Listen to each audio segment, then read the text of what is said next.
So in the property investment world, when you're investing, the number one rule that I always go with, the people I know, most of the successful people I know use, is one of the main rules is basically is to make money when you buy. What do I mean by to make money when you buy? To make money when you buy a property, you could either get it at a discount, definitely at a discount, because whatever property I buy, I have to be making discount when I buy the property, because if I buy the property at the market rate, I'm not really making money that way. So I'll give an example why I think it's very, very important. The second way to make money when you buy is to look at a property and understand what you could do to add value to that property. Right? Say, for example, you looked at a 3-bedroom house, 2 reception rooms. So what you need to think about, maybe, can I convert this property into a HMO property so I can convert it into 5 bedrooms? Or can I really convert this property into 2 flats or 3 flats or 4 flats? Can I really extend the property left side, right side, upwards or backwards? So these are the things you need to think about as a property investor, so that you can know that when you bought that property, you're actually making money from that day, because you know you've got the vision, you've done your due diligence to understand that you could execute things like that in that specific property. And again, talking about the discount, the reason why I like discount is because discount is what makes you make a lot money from the day you buy as well. Suppose we saw a property that was £100,000. So we went and secured that property. Let's say worst case scenario, we secured at 10% discount. So we've bought a £100,000 property at 10% discount. What that means, basically, we've bought that property at £90,000. So whatever we need to do to the property, we've done it, we've renovated, we've rented that property. So we hold that property for about a year or a couple of years again. So what would have happened? That property would have gone up by worst case scenario. Let's take worst case scenario, 5%.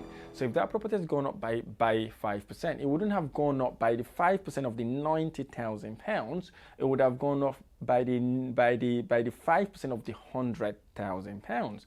So fast forward to 2 years, you're about to remortgage. You can send the mortgage valuation office around to come and remortgage your property. They would actually remortgage, because you and I know property price goes up by 7.5%. If he said 5%, the bank will turn around and say, actually, yes, you're right, the property has gone up by 5%. So the mortgage valuation officer would come around and value that property. Instead of 90,000, he will value it at £105,000, because £105,000, 100,000 was the actual value when you bought it a couple of years ago, and now it's gone up by 5%. What that means, basically, fast forward a year, that property has gone up by kind of 5%. So that property now worth £105,000. So now you see then how you would have made that money. So 90 minus £105,000, that is 15% on capital appreciation, and that 15% could be an equity you could pull out, and you can go and buy another property. So again, that's the reason why I keep banging on buy properties at discount,